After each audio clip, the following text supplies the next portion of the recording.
All right, so I am the Elvin Barber. I am here with TC. Hello. And we are about to watch Madam fucking Web. Now, this movie came out Valentine's Day, right? Yep. Yeah, ironically, is receiving no love from anyone, and not just the paying customers, sir.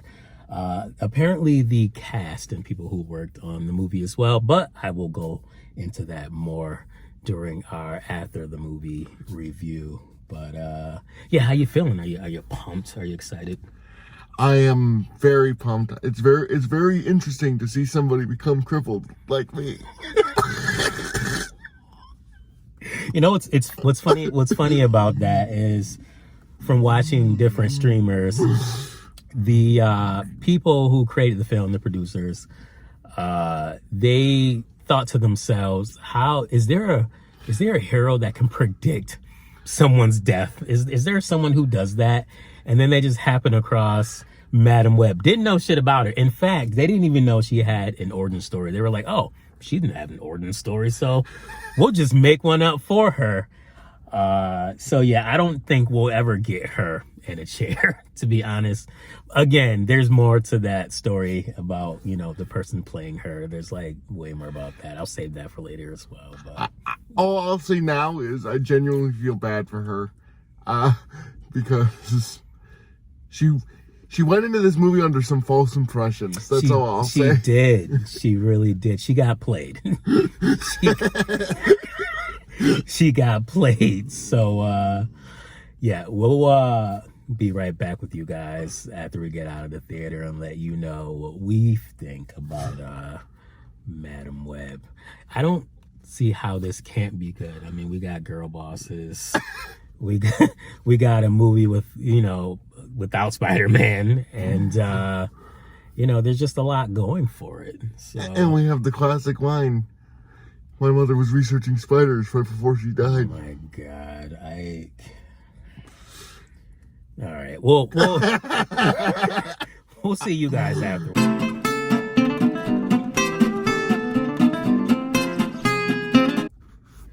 So we are fresh out of Madam Web. I'm gonna leave this placard here up for posterity purposes here. Cripples for the win, everybody.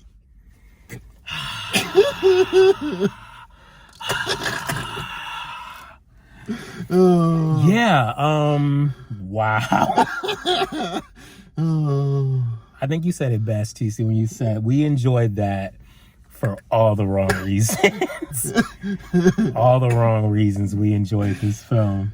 Not because it's good. Not because it was a cinematic masterpiece. It's because it was complete dog shit. I felt my IQ dropping when we were in the theater. Oh my God. Okay, so Dakota Johnson, right? I see why she immediately fired her agent after the trailer dropped. I truly understand why she wanted no parts of this film. Even so, on the press tour, I was reading, even on the press tour, people were asking her, you know, about the movie, and if she's like, oh, I haven't even seen it yet. Like, that was her thing. And at the premiere, they asked her about that. She said that she was going to go in and then sneak out the back. Oh my God, she really said that? That's fantastic. She said, I'm going to go in and sneak out the back and have dinner, which feels like a far more pleasant time than this film. But you were definitely right, TC, when you said that she was definitely, she was misled when it came to this film. She was earnestly under the impression it was a Marvel Studios. Yeah. She thought it was part of the MCU. And they totally... They let her wrong. Like, they did her dirty, not even memeing. They definitely did her dirty in this one. They definitely did. Definitely under false pretenses, because, and even still, like, she should do her homework. You don't want to be a part of the MCU right now. No. Like, the MCU is really not at its peak, so to speak. I can't even say that this would make the MCU worse.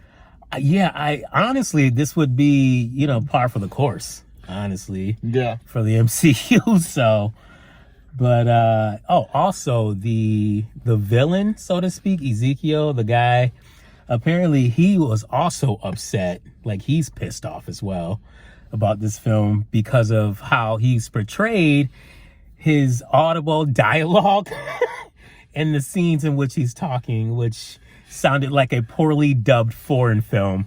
It was so bad. Classic Godzilla movies had better dubbing than this. Like the words were there, but the lips weren't moving. There's one scene where that's literally his lips are on screen as he's talking and they're not moving. It was really bad. And they cut away from his face a lot. Like a lot of his dialogue was like the back of his head or just on somebody else's face. Like, or when he was in his discount Spider-Man suit. Yeah.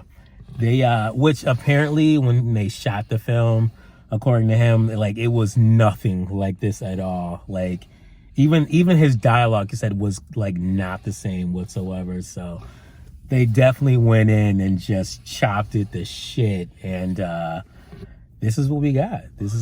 We got a pregnant mom in her third trimester in the rainforest by herself, vulnerable, about to pop out a baby, and she's Dad's nowhere to be seen or mentioned. Because dad's, am I right? Exactly. And then she dies. And then there's a lot of plot devices. This guy kills her over a spider, which Las arañas.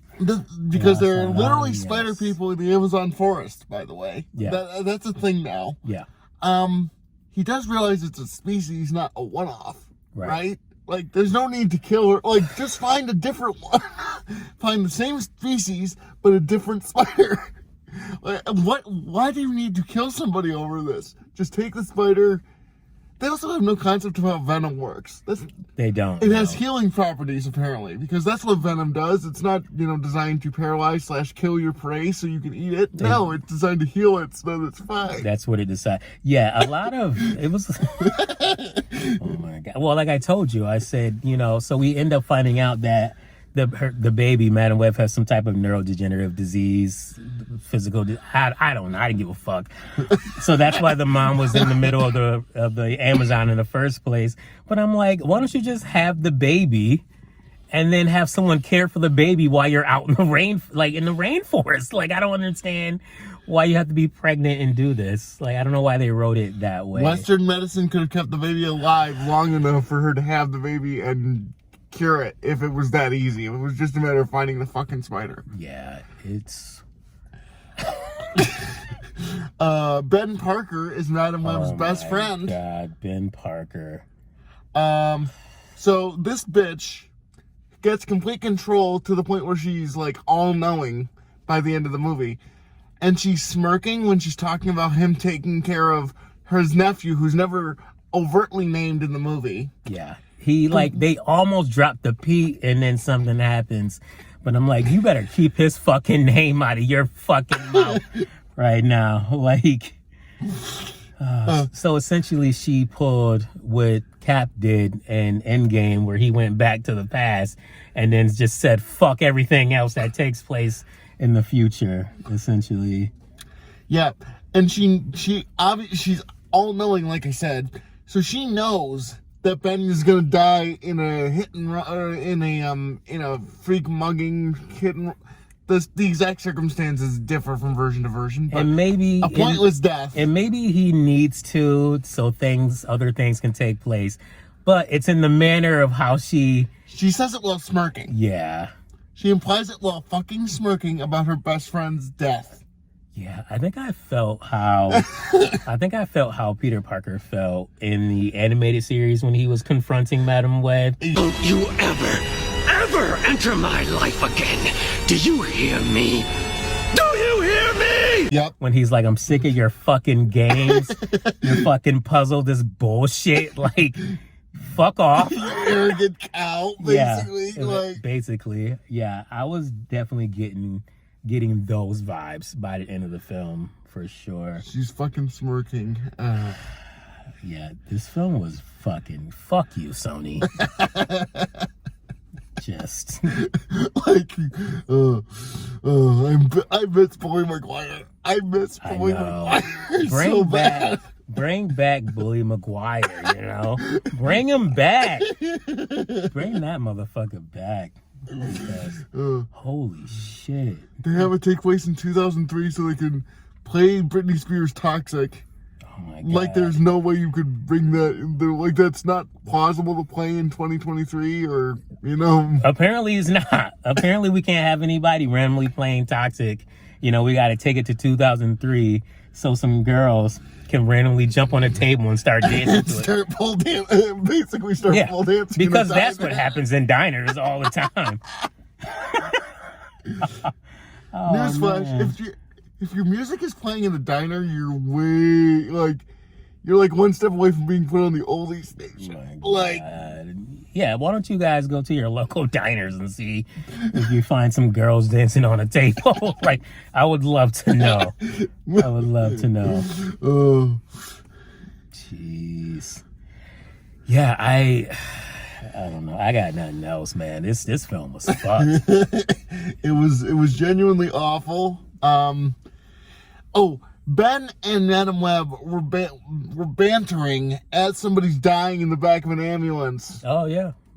Somebody's actively like crashing, and she's just like being a little bitch about it the whole time, and he's just playing along. I'm like, somebody's literally dying in the back of your truck. That's because she's so detached from life, you know? She doesn't know how to handle a small child giving her a drawing. I am not exactly the most socially aware person, but I just feel like, thank you so much. I really appreciate it. Even serial killers can fake that shit. Like they can fake that shit better than she did. Like, come on. Like the acting in this, everyone was phoning it in. Like no superpowers except for Madam Web. They show people in suits that are supposed to be the 3 Spider Girls, Spider Women. Yeah. None of which are Jessica Drew, by the way. None of them. That's the one I actually know of. That's the one I know of as well. Yeah. None of them are Jessica Drew. They also, I can't confirm this, but I'm relatively certain they also name dropped J. Jonah Jameson. Oh, they did. They did. One of the girls in the film was like, "Oh, let me just call my uncle, my Uncle Jonah." Yeah. Which I am like, since they're being hunted by a spider person, I'm like, is that the in-universe reason for why Jonah hates Spider-Man so fucking much? Gosh, it probably would be if there was going to be a sequel, which there definitely won't be. Everyone involved in this movie should feel bad. I can foresee there will not be a sequel, sir. Also, Dakota Johnson's prediction is wrong. She made 2 predictions. She said we would love it, which we might have, ironically, but you know, maybe. I'll give her half credit, but I'm sure still not seeing that ever again. No. No, that is it for Madam Web. I think Sony's going to look at this and be like, okay. What the fuck did we do? What have we done? Fucking, maybe we shouldn't. And what's crazy is I think they're actually releasing more superhero movies, more Marvel movies than Marvel this year, which is hilarious. But I think the next one on the docket is Kraven. And I feel like... How do you have Kraven without Spider-Man? Exactly. I genuinely, I don't know. At least Venom, you can say Alien, but I like, how do you have a Kraven movie without Spider-Man? They just need to put this movie straight to streaming. Like, it'll probably make more money if it was like on an Amazon store for purchase. Like, it would. You'd probably get more money written off on your taxes if you just dropped it than you'll make in theaters. Exactly. Like, just do that. That shit. Because people aren't going to see that either. They're not going to do it. This movie, cripples for the win. That's all I can say. Bully Maguire. Bully Maguire for the win. Bring him back. Bring him back. Well, for fuck's sake. Well, when the dancing scene from Spider-Man 3 can unironically be treated as a better adaptation. Yeah, it speaks volumes. Speaks volumes. But all right, well, we thank you guys for tuning in with us on our movie day And our mental break. Oh my god! I mean, I don't know if I had a mental break. I might have a little bit. Yeah, I don't know. You might have for sure. I just thought everything was hilarious. Like all these plot devices just thrown in there to keep the story going forward was just not well thought out of at all. And the villain can somehow use 2003 technology and descriptions from a dream to accurately come up with facial recognition software from a decade difference. And de-aging as well. Oh, plus... And de-aging. I gotta say one more thing. Mm-hmm. The whole movie, the whole climax happens because everybody has to go with Peter's mom to the fucking hospital instead of staying in the... right. It's like literally if they had just stayed in their fucking in Ben's fucking house, they'd have been fine. Yeah, Madam Web leaves them with Ben at the Parker house, at the house where they're safe, undetected. Then Peter's mom goes into labor, and they all have to leave, which was fucking stupid. And that's how they get caught on facial recognition cameras. And that's how the plot resolves itself. Yeah.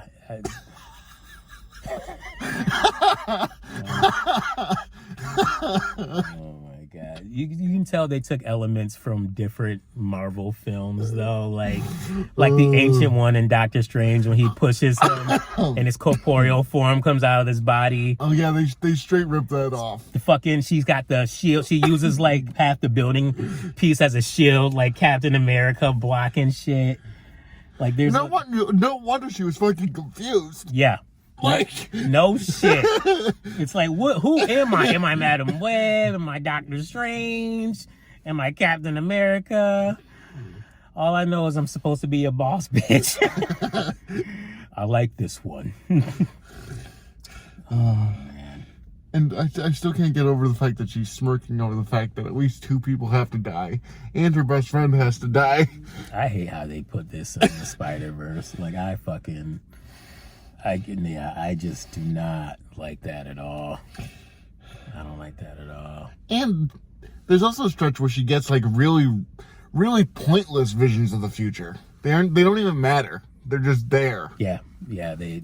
It's never really explained how it works either, at least in the beginning. We don't even know what triggers them until she just falls into a pool and masters it. Yeah, it goes from we don't know how it's triggered straight to her just mastering her abilities. Like there's no in between.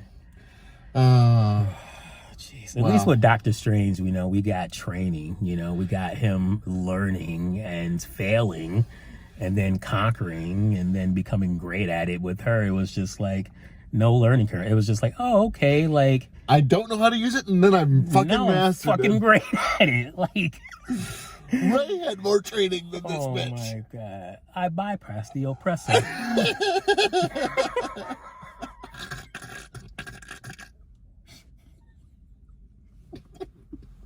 I heard that shit. I forgot. I don't know if it was the BBC. I bypassed the oppressor. I think it was either Gary or Az. It was one of the two of them. I think it was something Gary put together. Or Perry Chan. It might have been Perry Chan. Oh my gosh. Fucking great. Oh man. Well, I'm glad I saw this film so I can be less of a bigot. So yes. Smash that like button, give us some views, so we can pay for our mental health. Subscribe, guys. Subscribe. But, thanks, guys. You guys take care. Bye, everybody. Circles for the win.